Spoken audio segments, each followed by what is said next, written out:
Hi! It's been a really long time since I've updated, but not really a lot of stuff was going on, so I didn't really have anything to talk about. But I decided to make this video because I was thinking about something that happened in one of my classes, actually last semester, so like 6 months ago. But I had like a little mini epiphany where I realized that there was stuff that I wanted people to know. So quick update first. I got engaged just under a year ago. I'm getting married in June. So a lot of you know that I was taking a medication that strongly contributed, we'll say, because it didn't totally cause, my eating habits were pretty crap too, but strongly contributed to me gaining 60 pounds in 6 months. Well, I am off all my Tourette's medication at this point, and I have lost 15 pounds in under 3 months. So I'm really excited about that. And I haven't really changed that much about my lifestyle, except for I do count calories, and I try to eat a lot of vegetables and very little meat. And always whole grains. I don't eat any white grains unless it's unavoidable, which sometimes it is. Okay, so I'm sorry, I have a little checklist over here of things I want to talk about. So yeah, I'm totally off of my Tourette's medication. I went off of it in November. It's the beginning of January now, so I've been off of it for, close to 6 weeks, and I haven't had very many problems with it. I have had a couple days or nights when my tics were very extreme for me, because as you know, if you watched most of my videos, my tics were really, really bad in like 2013, like the fall, but now they're really, really mild, and I haven't had very many problems at all. Actually, most people I interact with don't even realize I have Tourette's until I tell them, and I don't usually tell them until they see me twitch. So, yeah, so it's just, I'm dealing with it. It's working out. Some days I think I tic probably twice all day, and some days I get home and I'm just a hot mess and I lay under my weighted blanket for 15 minutes, like the rest of the night, basically. I have graduated from college. I have a bachelor's degree now in education. Yeah. So 4.5 years later, which actually, like, I kind of took it for granted at first, but then I thought, you know what? It's amazing. At first, I was really disappointed in myself for taking 4.5 years to graduate, but here are the facts. I graduated from a top-notch education program that takes most people 4.5 to 5 years to complete. And that's if you start at this university as an education major. I started at a different college as a biochemistry and molecular biology major. So that's actually pretty amazing. I graduated in a very reasonable amount of time. And actually, like, since I'm in education, my last semester was spent student teaching. So finishing my coursework in 4 years and then student teaching in my last semester was actually really incredible. Especially when you throw in all the challenges I had my freshman and sophomore year of college. I didn't really have a lot of problems after that, but just figuring out my medications and dealing with this new thing that I had, because again, my symptoms didn't show up until my senior year of high school, and I wasn't officially diagnosed until I finished my freshman year of college. So just going from like not even technically being diagnosed, but like it was obvious, to now is just, I am so lucky. Seriously, I've gotten to a point where I kind of expect myself to be able to do all the things that like able-bodied or normal, neurotypical people are able to do in the same time frame that they are able to do them. But I started realizing that it's a great goal. It's good to set high standards for yourself. But I realized that some things are just going to take me longer. And that's just how it is. So that's like a huge part of acceptance of my atypical neuropsychological system. Yay! Okay, anyway, so with that, so I graduated, right? Well, I now have 2 jobs in my school district.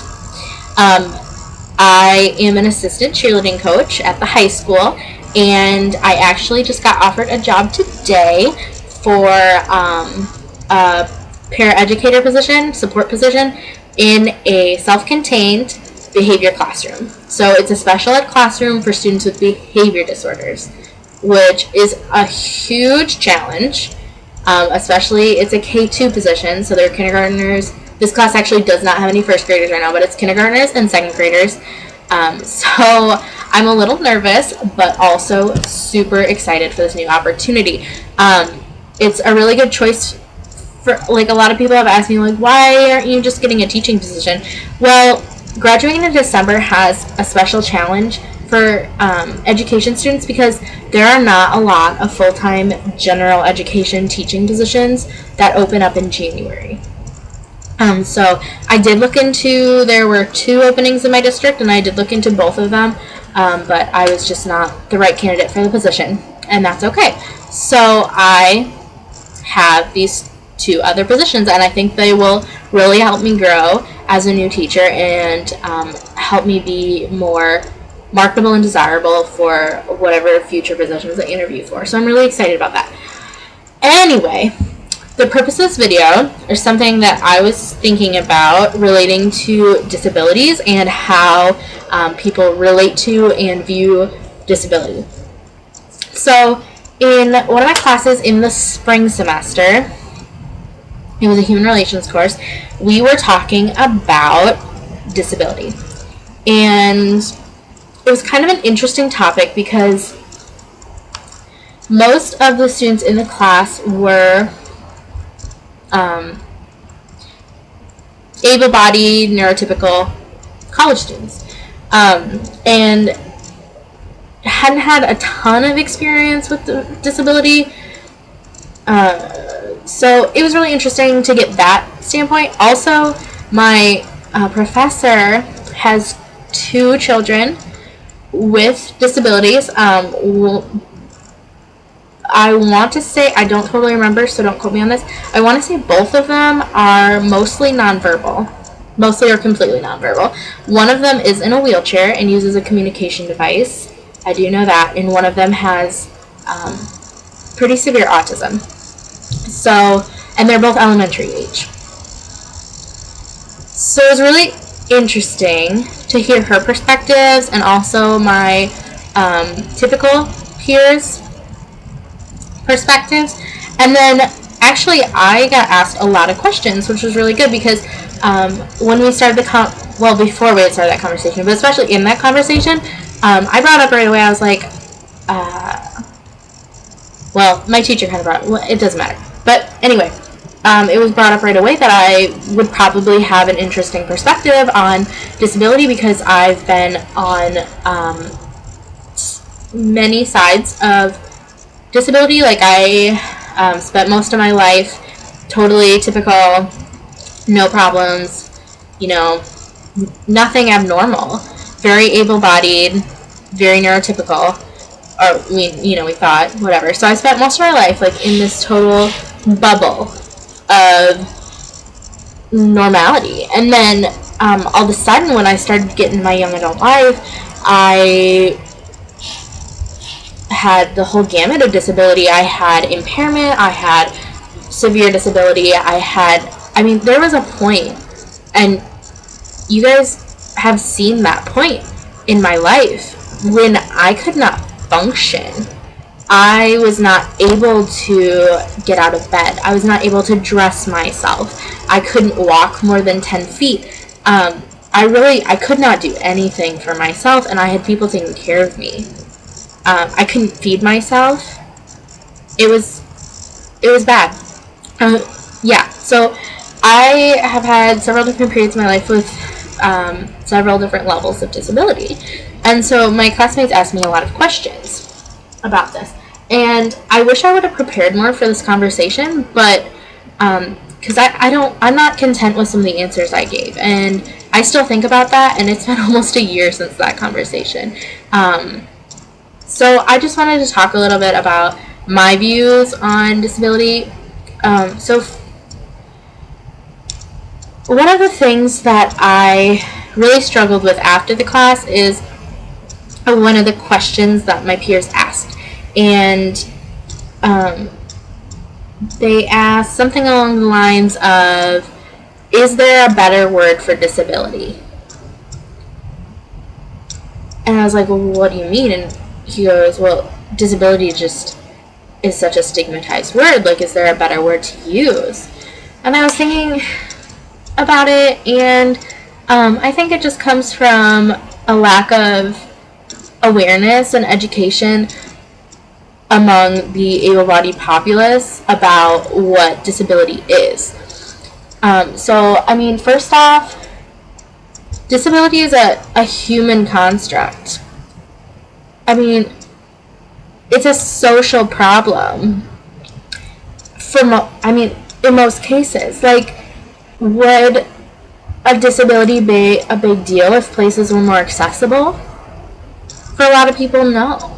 Would disability, like, okay, so for example, you're in a wheelchair. Obvious example. So you're in a wheelchair, and you can't go to class because there's no ramp getting into the building. Okay, so that is impacting, your disability is impacting you in that way. But if you had full access to the building, you could go to class and it wouldn't be a problem.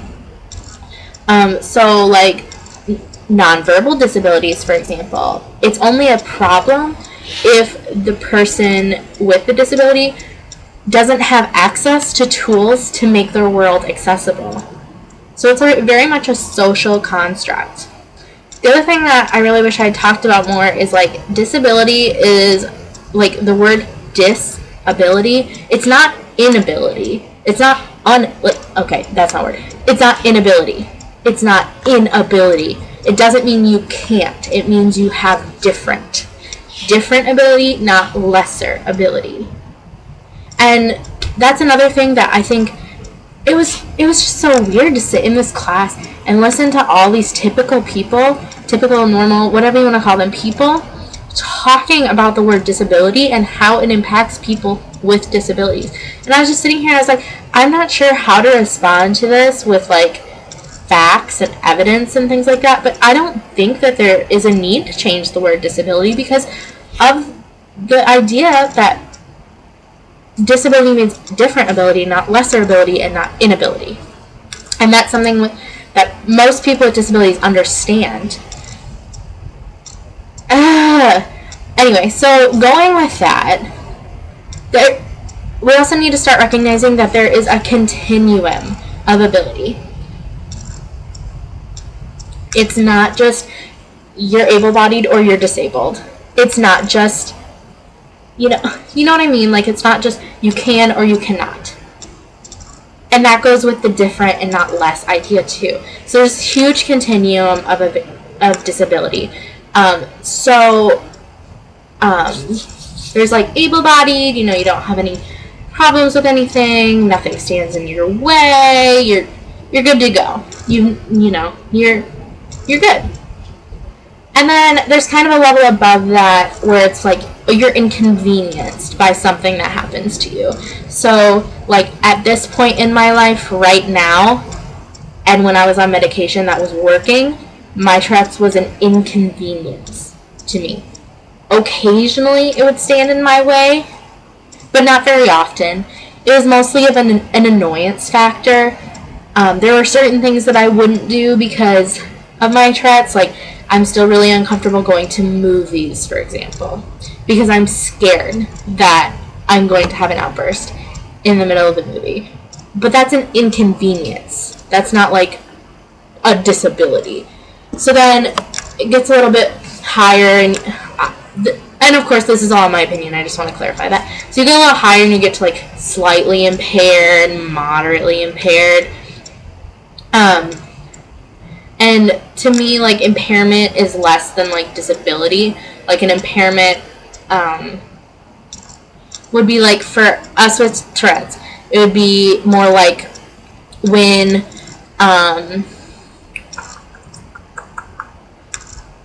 so when your tics are worse and it prevents you from, I'm trying to think, not fair enough.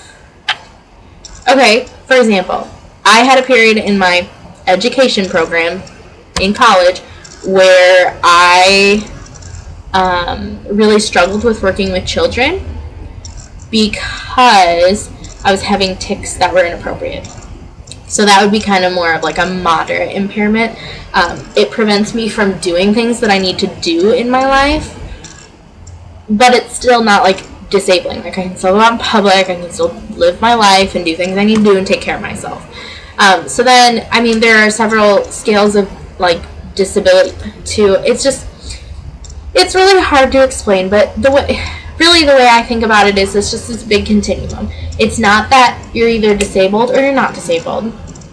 There's all these steps in between, and everybody has a different level of disability, impairment, whatever you want to call it.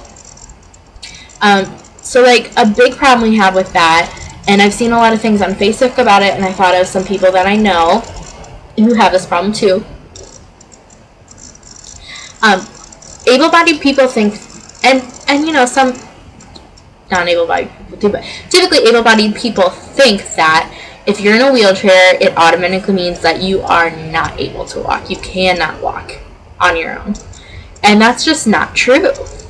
For example, I know somebody who is in a wheelchair because it's not safe for them to walk.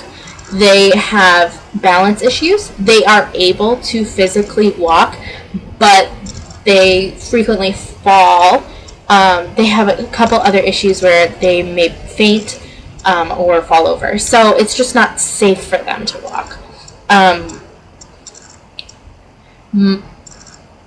My mom, okay, so this is like a thing where disability can be temporary or permanent. So my mom had knee surgery like 1.5 years ago. Really intense surgery. Like, she had part of her bone cut off. Ugh, it was gross.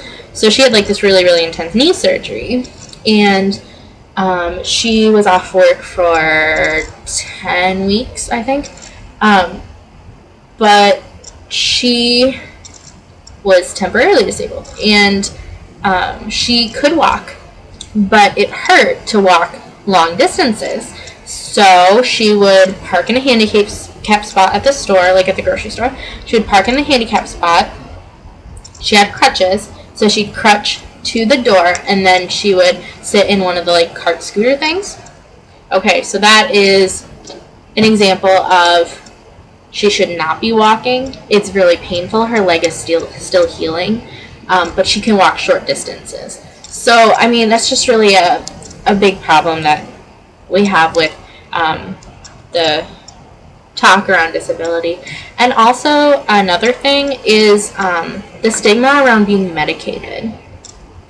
There is a huge, oh my gosh, I can't even tell you.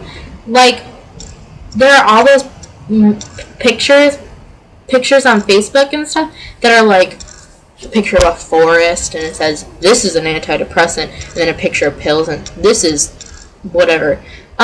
What? I'm sorry, what? I would love, oh my god, it would be the best thing in the world if I could cure my depression by going for a walk in the woods. I would cry from happiness. Like, I would just, seriously, oh my gosh, that'd be amazing. But the thing is, some people need medication to function. And unless you've been in that situation, you can't fully understand. And so a lot of people just have this assumption that you're weak if you take medication especially for psychological illnesses. And And that's just not the case. I'm sorry, but I've been medicated for my anxiety for like 5 years now. And 5 years ago, I couldn't go to school. I was a senior in high school, I couldn't go to school. I had like 30 to 50 panic attacks a day. And I could not physically make it through more than a couple hours of school, if I could get there at all. Medication, like, actually saved my life.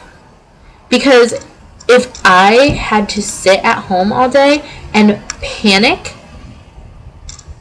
all day, I wouldn't be here right now. That's all there is to it. Nobody can live like that. Yeah. So,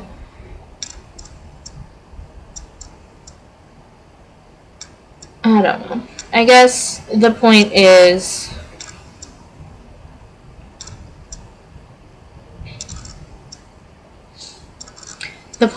that we all need to work on being more accepting and understanding, especially of people who are different than us.